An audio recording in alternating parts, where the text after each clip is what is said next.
first contact on the ice planet. The howling winds of Glacius VI tore at Captain Jack Frost's thermal suit as he struggled through the blinding snowstorm. His ship, the Earth Alliance vessel Thermopylae, lay in ruins behind him, victim to an unexpected asteroid field that had shredded its hull and sent it plummeting to this frozen wasteland of a planet. Jack gritted his teeth against the biting cold. The emergency beacon was clutched in his gloved hand, its faint pulsing the only sign of hope in this desolate landscape. He had to find shelter soon, or even his advanced cold-resistant implants wouldn't be enough to save him from freezing to death. Just as his legs were about to give out, Jack spotted a faint glimmer through the curtain of snow. Squinting, he made out what looked like a structure, some kind of building or cave entrance glowing with an ethereal blue light. Summoning the last of his strength, he staggered towards it. As he drew closer, Jack realized it was indeed a cave entrance, but one that seemed to have been deliberately carved and smoothed. Intricate patterns were etched into the ice walls, pulsing with that strange blue luminescence. "Hello," he called out hoarsely, his voice nearly lost in the howling wind. "Is anyone there? I need help."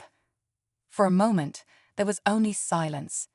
Then a figure emerged from the shadows of the cave, tall, lithe, and definitely not human. Jack's eyes widened as he took in the alien's appearance. Her skin was a pale, shimmering blue that seemed to glow faintly. Long silvery hair cascaded down her back, and her eyes were like twin pools of liquid mercury. She was clad in what looked like form-fitting armor made of some kind of crystalline material. The alien woman regarded Jack with a mixture of curiosity and wariness. When she spoke, her voice was melodic, with an accent Jack couldn't quite place. "Who are you, stranger? And how have you come to survive on the surface of Glacius?" Jack opened his mouth to respond, but a wave of dizziness washed over him. The last of his strength gave out, and he collapsed face-first into the snow. When Jack regained consciousness, he found himself in a warm, softly lit chamber. The walls glowed with the same blue luminescence he'd seen outside, creating a soothing ambience. He was lying on some kind of bed or pallet, covered in furs that were impossibly soft and warm. "You're awake." The alien woman's voice startled him. She was sitting nearby, watching him intently. "I wasn't sure you would survive. No off-worlder has ever lasted more than a few minutes on the surface."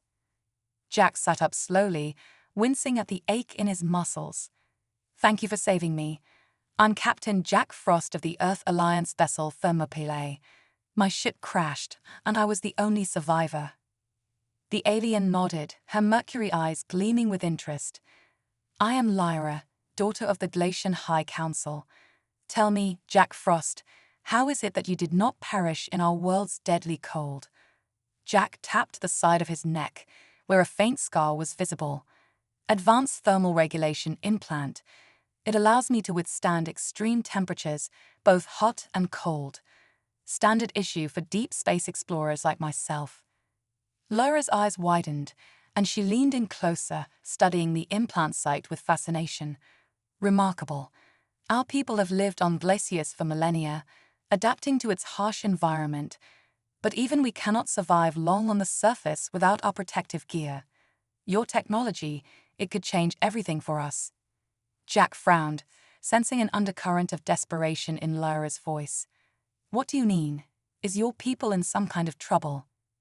Lyra hesitated, then seemed to come to a decision. "Come with me. There's something you need to see." She led Jack through a series of winding tunnels, all lit by that strange blue glow. As they walked, Jack noticed other Glacians watching them curiously. They all shared Lyra's pale blue skin and silver hair, though their builds and facial features varied as much as any human population. Finally, they emerged into a vast cavern that took Jack's breath away. It was like an entire city carved from ice, with towering spires and delicate bridges spanning chasms that seemed to plunge into the very heart of the planet. But what caught Jack's attention most was the massive crystal formation at the center of the cavern. It pulsed with energy, sending waves of blue light rippling through the city.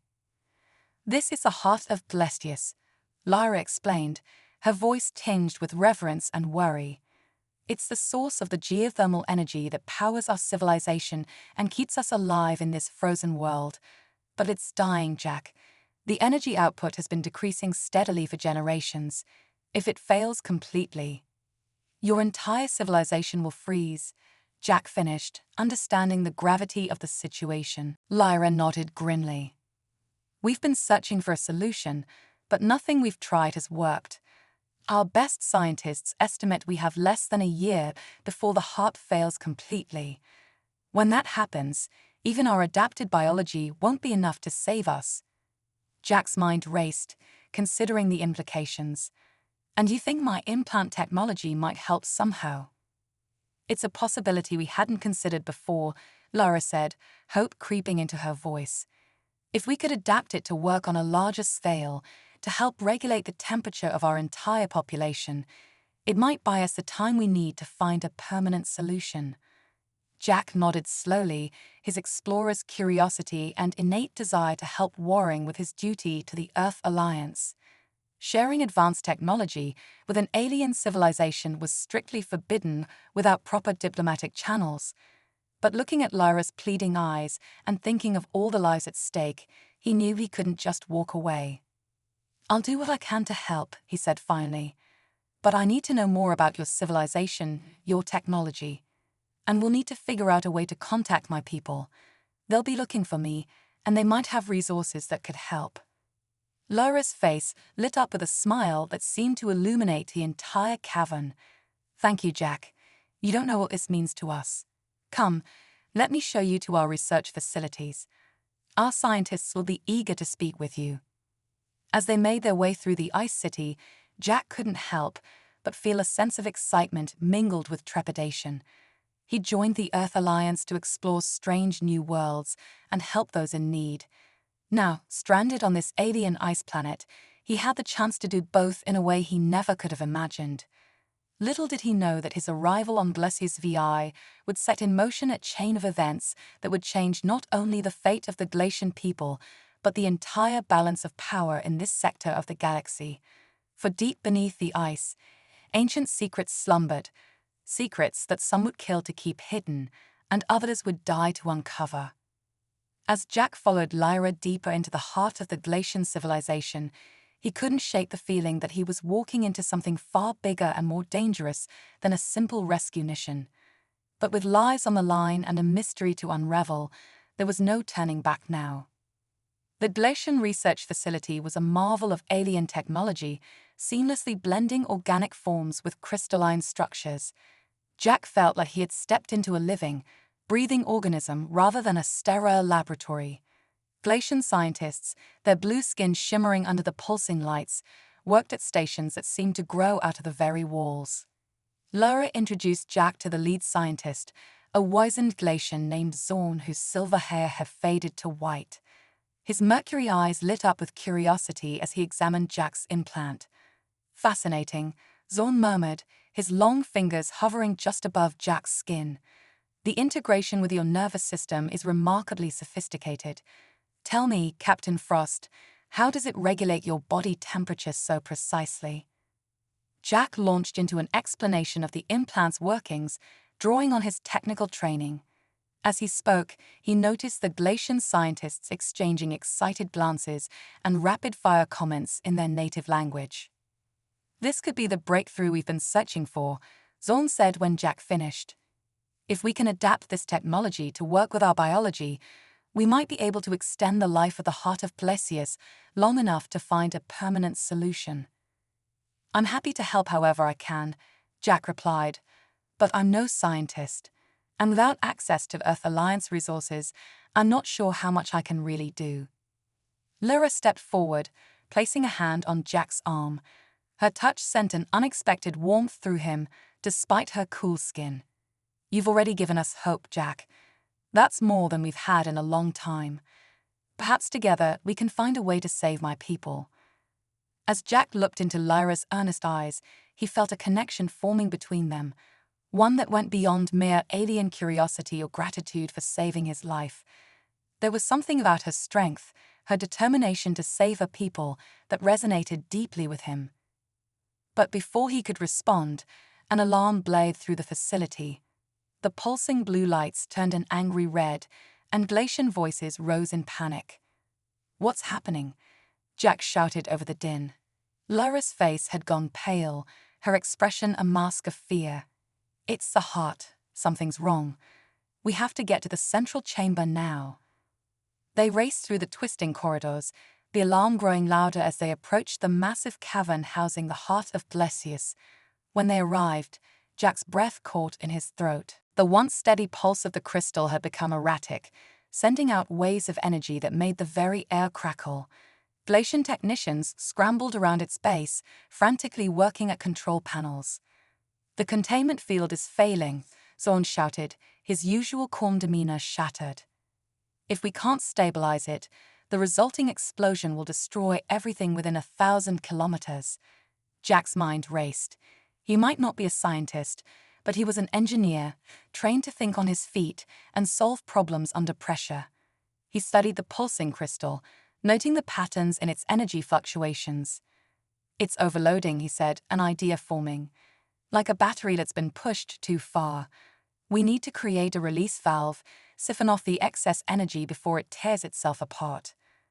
Lyra looked at him, hope warring with desperation in her eyes. "How? Our systems weren't designed for this level of output." Jack's hand went to his implant. "What if we use me? My implant is designed to absorb and regulate extreme temperatures. If we can link it to your systems, maybe it can handle the overflow long enough for you to fix the containment field." Zorn shook his head violently. "It's too dangerous. The energy levels involved, it could kill you."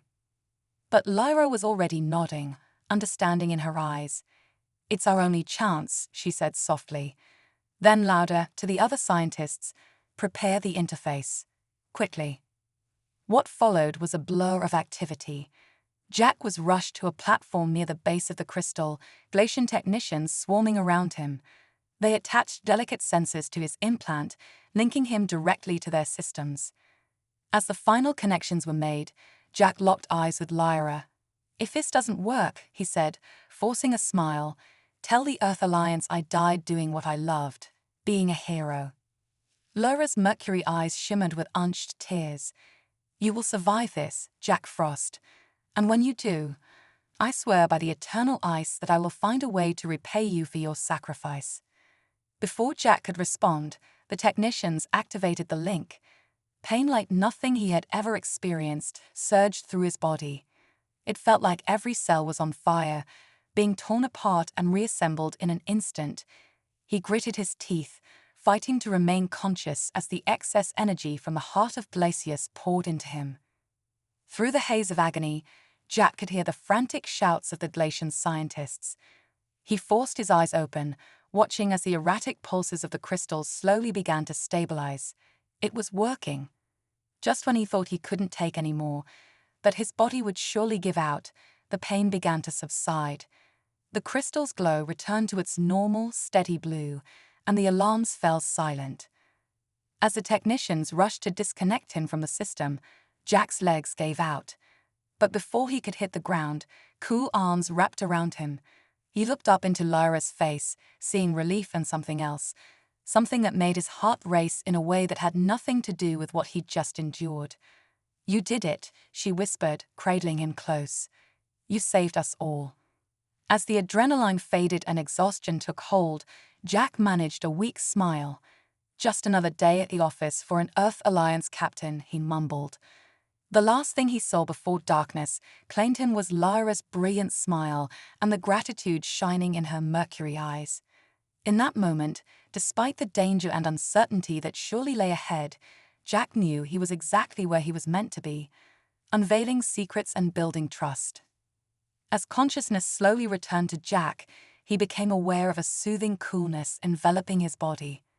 His eyes fluttered open to find himself submerged in a pool of luminescent blue liquid, its gentle glow pulsing in rhythm with his heartbeat.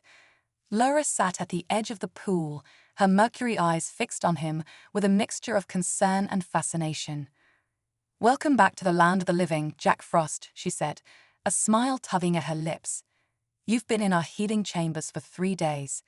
We weren't sure if you'd wake up." Jack tried to sit up, marveling at how the strange liquid seemed to support his body effortlessly. 3 days? What happened after the heart? Lyra's expression grew serious. "You saved us all. The energy you absorbed gave our scientists the time they needed to repair the containment field. But Jack, something unexpected happened." Before he could ask what she meant, Jack caught sight of his reflection in the pool's surface. He gasped, unable to believe what he was seeing. His once tanned skin now had a faint blue tinge, and his eyes now shimmered with the same mercurial quality as the glacians. "What's happening to me?" he whispered, touching his face in disbelief. Zorn's voice came from the entrance to the chamber. "It appears that your heroic act has triggered an unprecedented genetic adaptation," the elder scientist explained, approaching the pool. "The massive influx of energy from the heart, combined with your implant's unique properties, has begun altering your DNA at a fundamental level." Jack's mind reeled. "Are you saying I'm becoming Glacian?" Lyra reached out, taking his hand in hers. The touch sent a jolt of electricity through him, far more intense than before. "Not exactly," she said softly. "You're becoming something new, a hybrid of human and Glacian. And Jack, it may be the key to saving both our peoples." Over the next few hours, as Jack regained his strength, Zorn and Lyra explained the situation. The energy crisis facing the Glacians was more dire than they had initially let on. The failing heart wasn't just a power source, it was intrinsically linked to the Glacian genome. As it weakened, so did the Glacians' ability to withstand the extreme cold of their world. "Your implant technology, combined with this new hybrid DNA, could be the solution we've been searching for," Zorn explained excitedly. "If we can replicate the process that's happening to you, we might be able to create a new generation of Glacians capable of surviving even if the heart fails completely." Jack absorbed this information, his head spinning with the implications. "But what about the Earth Alliance? I have a duty to report back, to let them know what's happening here." Lyra and Zorn exchanged a worried glance. "There's something else you need to know, Jack," Lyra said hesitantly. "While you were unconscious, we detected an Earth Alliance ship entering the system, but when we tried to make contact, they opened fire on our orbital defenses." Jack felt as if he'd been punched in the gut. "That's impossible. The Alliance would never attack without provocation. There must be some mistake." Zorn shook his head bravely. "I'm afraid not. We managed to intercept some of their communications. It seems your disappearance has sparked a political firestorm back on Earth. There's a faction within the Alliance that believes we kidnapped you, that we're developing some kind of biological weapon." "We need your help, Jack," Lyra pleaded, squeezing his hand. "You're the only one who can bridge the gap between our peoples, who can stop this conflict before it escalates into full-scale war." Jack closed his eyes, feeling the weight of 2 worlds settling on his shoulders.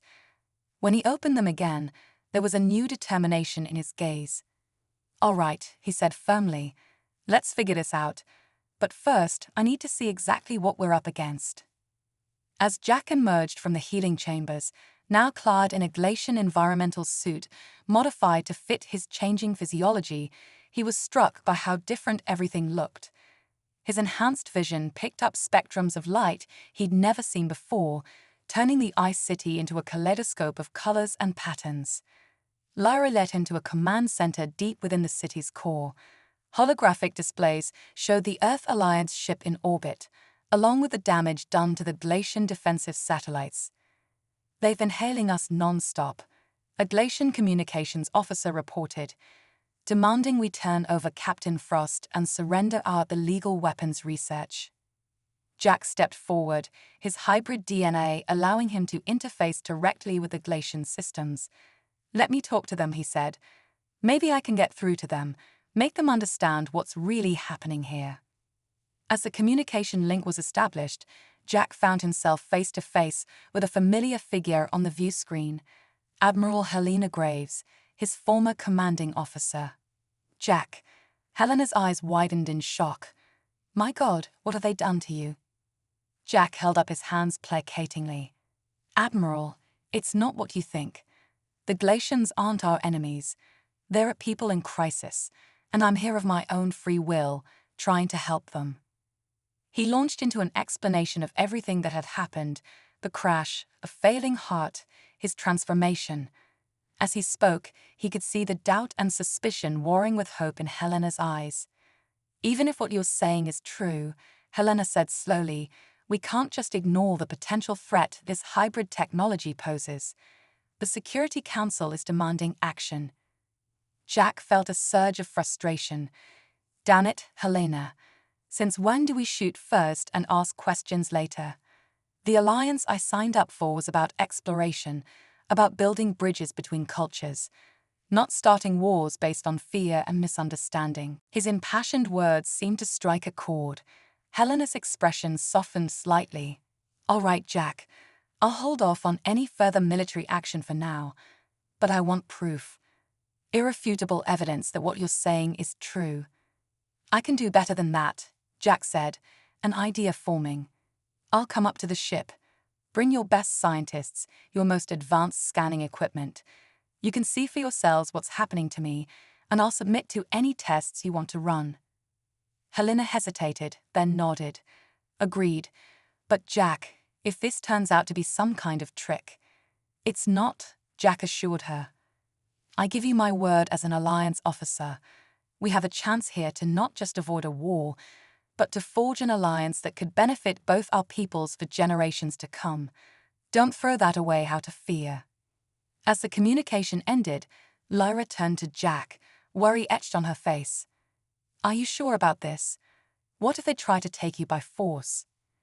Jack gave her a reassuring smile, marveling at how natural it felt to reach out and take her hand. It's a risk we have to take, but I have faith in the ideals of the Alliance, even if some of its leaders have lost their way. And besides, he added with a wink, I'm not exactly defenseless anymore, am I? As preparations were made for Jack's journey to the Earth Alliance ship, he couldn't shake the feeling that he was standing at a crossroads of history. The choices he made in the coming days would shape the future of not one, but two civilizations. Looking at Lyra, seeing the hope and trust shining in her mercury eyes, Jack knew he would do whatever it took to bridge the gap between their peoples, even if it meant sacrificing everything he had once been. For in becoming something new, neither fully human nor Glacian, Jack Frost had found a purpose greater than he could have ever imagined, and he was determined to see it through, no matter the cost. Cosmic Crucible. The Earth Alliance shuttle hummed softly as it ascended through Glacius VI's icy atmosphere. Jack Frost sat rigidly in his seat, acutely aware of the armed guards flanking him and the wary glances from the pilot. His new hybrid appearance had clearly unnerved the crew, despite Admiral Gray's assurances of safe passage. As they approached the looming bulk of the Alliance battlecruiser Prometheus, Jack's enhanced senses picked up electromagnetic fluctuations that set his nerves on edge. Something wasn't right. Captain Frost, the pilot's voice crackled over the comm. We're receiving orders to dock in the high-security bay. Please prepare for decontamination procedures. Jack frowned. This wasn't standard protocol, even for a potentially compromised officer. He tapped into the shuttle's systems, his Glacian abilities allowing him to intercept encrypted transmissions. His blood ran cold as he deciphered the message, assets secure. Prepare for immediate jump to Black Site Omega. Purge all records of Glacius VI encounter. They had no intention of listening to him. This was a Black Ops extraction, probably orchestrated by the same hawkish faction that had pushed for military action against the Glacians. In that moment, Jack made a decision that would alter the course of galactic history. I'm sorry, he said softly to the bewildered crew. Then, drawing on his newfound powers, he unleashed a pulse of cryogenic energy that instantly froze the shuttle's occupants in a layer of non-lethal ice.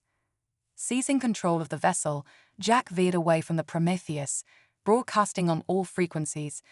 This is Captain Jack Frost to all Earth Alliance personnel.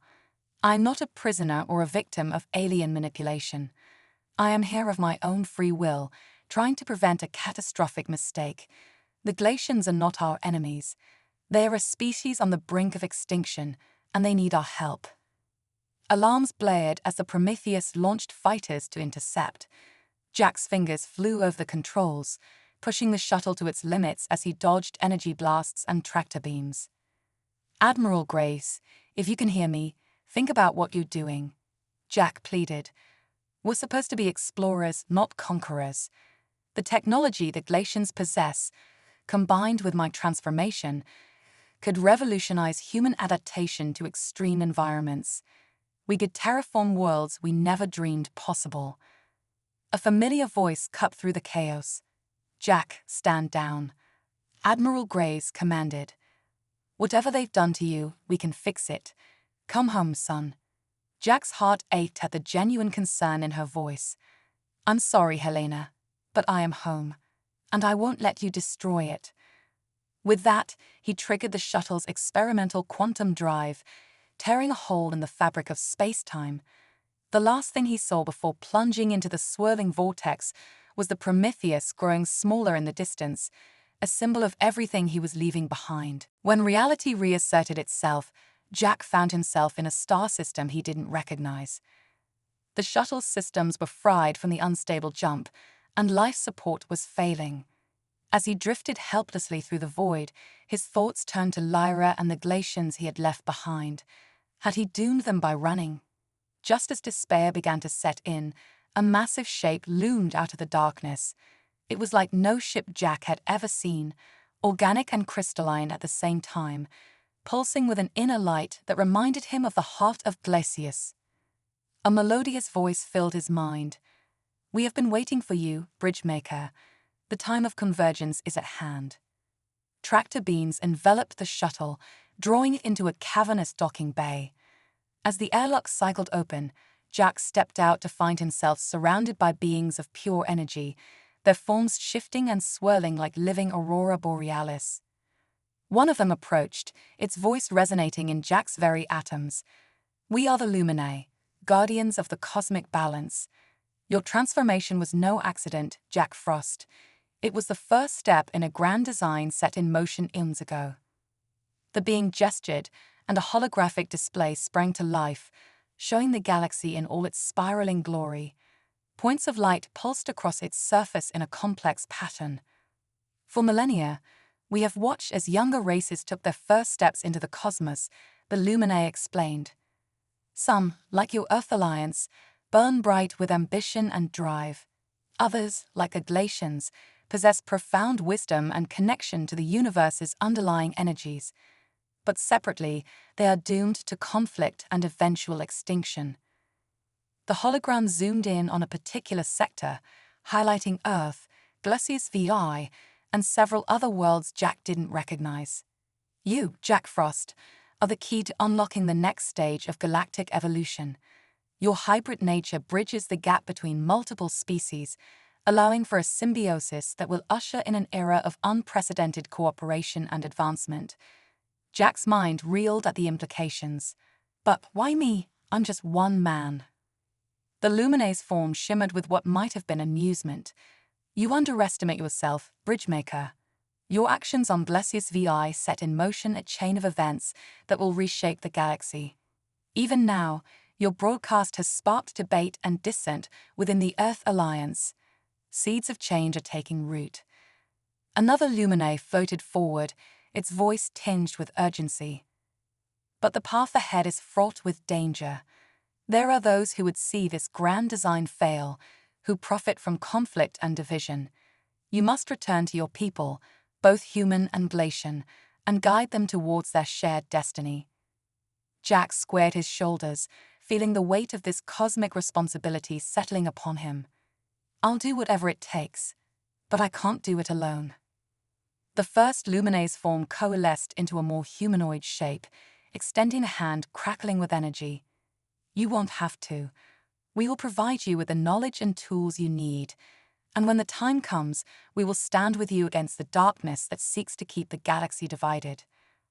As Jack reached out to accept this offer, he felt power unlike anything he had ever known surge through him. Memories and knowledge from 1,000 civilizations flooded his mind. He saw the rise and fall of empires, the birth and death of stars, the intricate web of connections that bound all living things together. When the transfer was complete, Jack Frost stood transformed once more. His body crackled with cosmic energy, and his eyes shone with the wisdom of ages. He was no longer just a human, or even a human-Glacian hybrid. He had become something more, a bridge between worlds, a herald of a new era for all sentient life. "Thank you," Jack said, his voice resonating with newfound power. "I won't let you down." The luminous form began to fade, their final words echoing in Jack's mind. "The journey ahead will test you in ways you cannot imagine, Bridgemaker. But remember, the fate of the galaxy rests in your hands. Go now, and forge the future we have long awaited." With a gesture, the Luminae opened a portal of swirling energy. Through it, Jack could see the icy surface of Glacius VI, and beyond that, the familiar blue-green orb of Earth.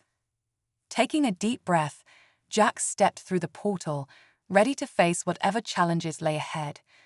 For he was no longer Captain Jack Frost of the Earth Alliance, nor was he simply a hybrid of two worlds. He was the Bridgemaker, and his destiny was calling. Cosmic convergence. As Jack Frost emerged from the swirling portal onto the icy plains of Glacius VI, the full weight of his newfound knowledge and power threatened to overwhelm him. The secrets of the universe coursed through his veins, and visions of possible futures flashed before his eyes. He fell to his knees, his hands sinking into the snow as he struggled to contain the cosmic energy surging within him. "Jack," a familiar voice cut through the maelstrom in his mind. Lyra rushed towards him, her mercury eyes wide with concern and awe. "By the frozen stars, what happened to you?" As Lyra's cool hand touched his shoulder, Jack felt his chaotic thoughts begin to stabilize. He looked up at her, seeing her not just with his eyes, but with his newfound cosmic awareness. She was a tapestry of possibility, a nexus of potential futures branching out in every direction. "Lyra," he breathed, his voice resonating with otherworldly harmonics. "I've seen everything. The past, the future, the very fabric of reality itself, and I know what we have to do." Before he could explain further, the sky above them lit up with the telltale flashes of ships dropping out of hyperspace. The Earth Alliance had found them. "We're out of time," Jack said, rising to his feet with fluid grace. "Lyra, I need you to trust me. Can you do that?" She nodded without hesitation, her faith in him absolute. "Always." Jack closed his eyes, reaching out with his enhanced senses. He could feel the minds of every being on the planet, from the Glacians in their underground cities to the Earth Alliance crews in orbit. With a thought, he established a telepathic link that connected them all. "People of Earth, people of Glacius," his voice echoed in the minds of millions. "I am Jack Frost, and I bring a message of utmost importance.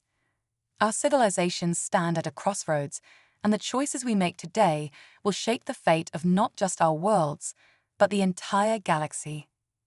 In orbit, Admiral Helena Graves watched in astonishment as holographic displays sprang to life on the bridge of the Prometheus, showing Jack's transformed visage. "Helena," Jack's voice spoke directly into her mind. "I know you're afraid. I know you've been ordered to contain what you see as a threat. But I'm asking you, I'm begging you, to listen. What's happening here is bigger than any one of us." Images began to flow through the telepathic link, the dying heart of Glacius, the hybrid transformation that had saved Jack's life, and glimpses of the cosmic tapestry the Luminae had shown him. "We are not meant to be enemies," Jack continued. "Humanity's drive and ambition, combined with Glacian wisdom and connection to universal energies, could usher in an era of unprecedented growth and discovery, but only if we choose to work together." On the surface of Glacius VI, Lyra watched in wonder as the sky above them filled with shimmering auroras, a visual manifestation of the psychic link Jack had created. She could feel the minds of her people, their initial fear giving way to curiosity and hope. "Jack," she whispered, "it's working. They're listening." But not everyone was swayed by Jack's words.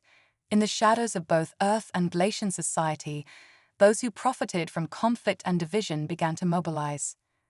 On Earth, General Thaddeus Stone, leader of the hawkish faction within the Alliance, barked orders to his loyalists. "This is our worst-case scenario. Frost has been compromised and is attempting to suborn our forces. Initiate Protocol Omega. We end this now." Hidden weapons platforms around Earth began to power up, their targeting systems locking onto Glacius VI. Simultaneously, deep within the ice caves of Glacius, a group of isolationist extremists, led by Lyra's estranged brother, Krios, prepared to detonate charges that would destabilize the planet's core. "Better to die free than live as slaves to alien influence," Krios snarled. Jack sensed the twin threats converging, his enhanced mind calculating possible futures at lightning speed. There was only one way to prevent catastrophe, but the price would be unimaginably high. "Lyra," he said, turning to her with a mix of love and sorrow in his eyes, "I need you to lead our people. What I'm about to do, I don't know if I'll survive it." Before she could protest, Jack rose into the air, cosmic energy crackling around him like living lightning. He spread his arms wide, drawing upon every ounce of power the Luminae had gifted him. "Peoples of Earth and Glacius," his voice boomed across the psychic link. "Forces of hatred and fear threaten to destroy everything we hold dear. I cannot allow that to happen. Witness now the power of unity, and know that our destinies are intertwined." With a cry that shook the foundations of reality, Jack unleashed a wave of pure creation energy. It washed over Glacius VI, seeping into the very atoms of the planet. The dying heart of Glacius flared to life, its power magnified 1,000-fold. In orbit, the Earth Alliance ships found themselves enveloped in a cocoon of swirling light. When it faded, they had been transformed, merged with Glacian crystal technology to create vessels of unprecedented power and beauty. On Earth, the weapons platforms targeting Glacius VI shuddered and changed, becoming nexus points for a new global network of clean, limitless energy production. The isolationist bombs on Glacius VI transmuted into seeds of new life, sprouting instantly into crystalline trees that began terraforming the planet's harsh surface into a paradise of perpetual winter and vibrant alien life. As the wave of change swept outward, touching every corner of both star systems, Jack felt his consciousness expanding to encompass it all. He was everywhere and nowhere, his very being merging with the fabric of space-time. Lyra watched in awe and heartbreak as Jack's physical form dissolved into pure energy, spreading out to blanket the galaxy in a shimmering aurora of possibility. "Jack," she cried out, reaching for him as he faded from view. His voice echoed one last time in her mind, filled with love and reassurance. "I'm not gone, Lyra. I'm everywhere. And so are you. So is everyone. We are all one now, united in a cosmic dance of creation." As the light faded and the new reality settled into place, the peoples of Earth and Glacius found themselves irrevocably changed. Hybrid technologies beyond imagination were now at their fingertips. The barriers between their cultures had been torn down, replaced by bridges of understanding and shared purpose. Admiral Grays, her ship now a marvel of human ingenuity and Glacian crystal tech, stared in wonder at the holographic displays showing the transformed Glacius VI. "My God," she whispered, "he did it. He actually did it." On the surface, Lyra stood at the center of a new crystalline city that had sprung up from the once barren ice. Glacians and humans alike approached her, their eyes filled with a mix of awe and uncertainty. "What do we do now?" someone asked.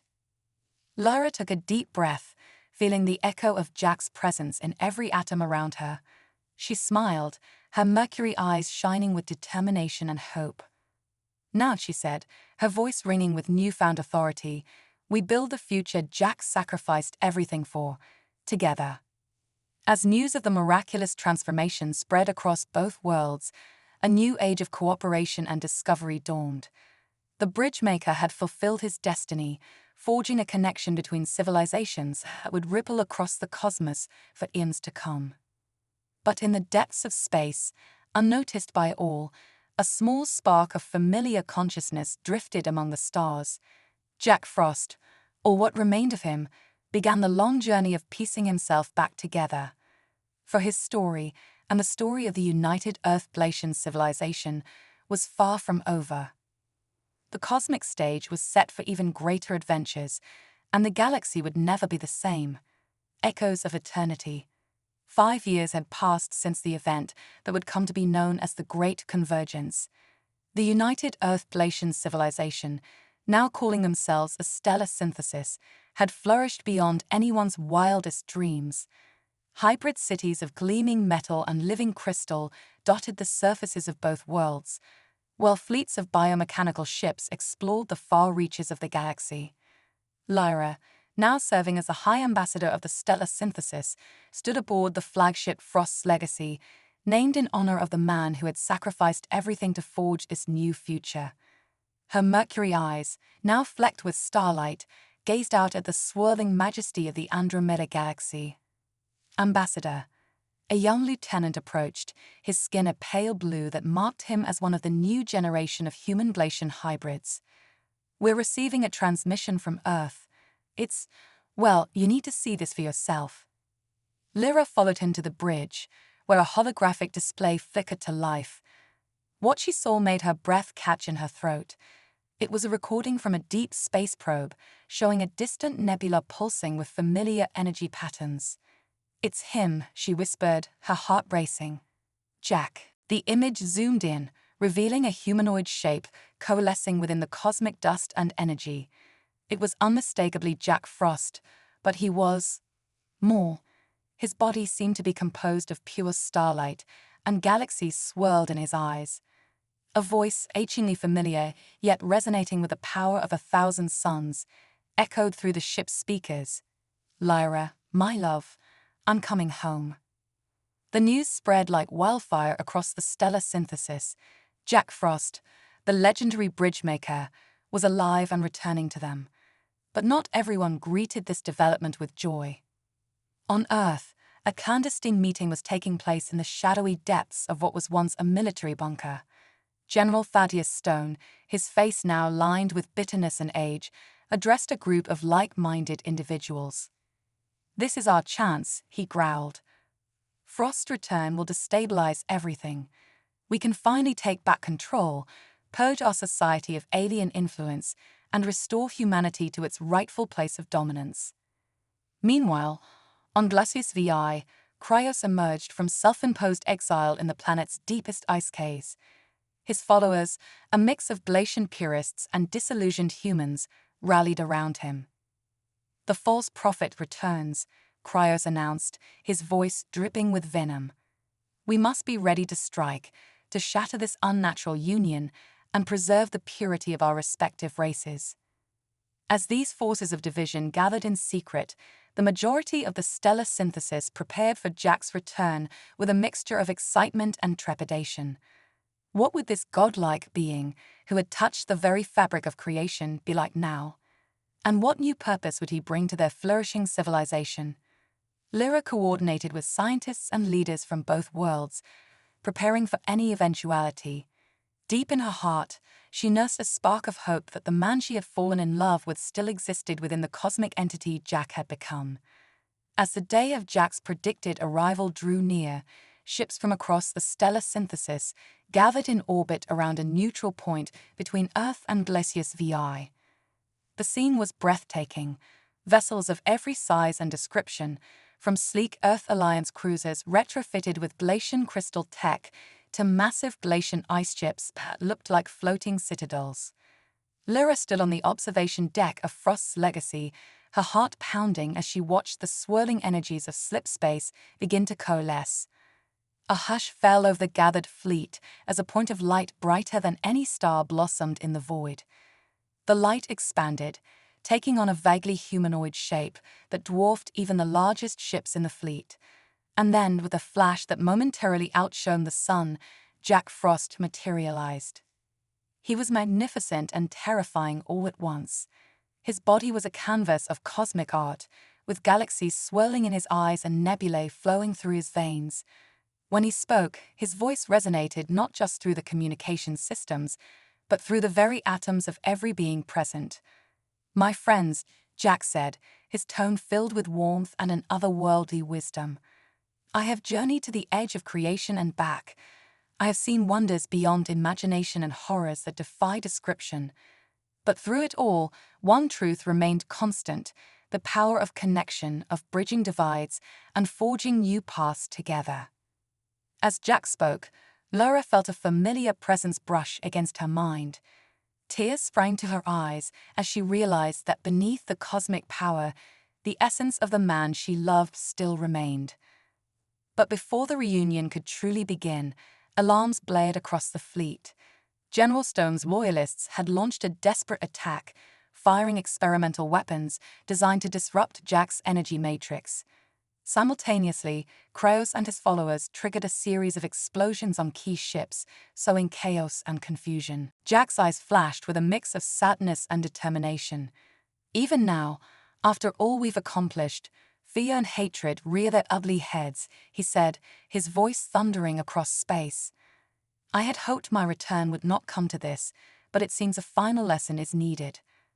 With a gesture, Jack neutralized the weapon's fire, transmuting the destructive energy into harmless light. Then, moving faster than thought, he appeared simultaneously on every ship in the fleet, in the halls of power on Earth, and in the hidden bases of the dissidents. "Look upon me," he commanded, his voice echoing in the minds of trillions. "See what we can become when we embrace unity, when we celebrate our differences instead of fearing them." And in that moment, every being in the stellar synthesis experienced a vision of cosmic truth. They saw the interconnectedness of all things, the grand tapestry of creation in which every life played a crucial part. They felt the exhilaration of exploring new worlds, of pushing the boundaries of science and art, and they understood, on a fundamental level, that diversity was not a weakness to be feared, but the very source of their strength and potential. When the vision faded, the weapons fell from stunned hands. Old hatreds and fears evaporated like mist in the morning sun. Even the most hardened dissidents found themselves questioning the very foundations of their beliefs. Jack's form shimmered, and suddenly he was standing on the bridge of Frost's legacy, face to face with Lyra. His cosmic radiance dimmed, revealing the man she remembered, older, wiser, but with the same spark of determination in his eyes. "Hello, Lyra," he said softly, reaching out to caress her cheek. "I told you I'd come back."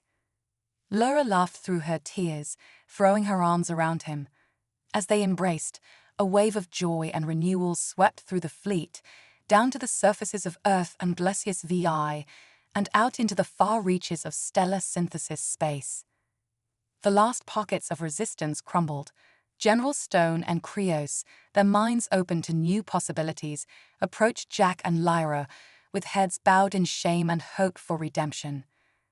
"The journey ahead will not be easy," Jack addressed the leaders of the stellar synthesis, his voice filled with the wisdom of eons. "But together, there is nothing we cannot accomplish. The universe is vast and full of wonders, and it is time for us to take our place among the cosmic community." As cheers erupted across 2 worlds and countless ships, Jack turned to Lyra, his eyes twinkling with a mixture of cosmic power and very human love. "So," he said with a grin, "ready for our next adventure?"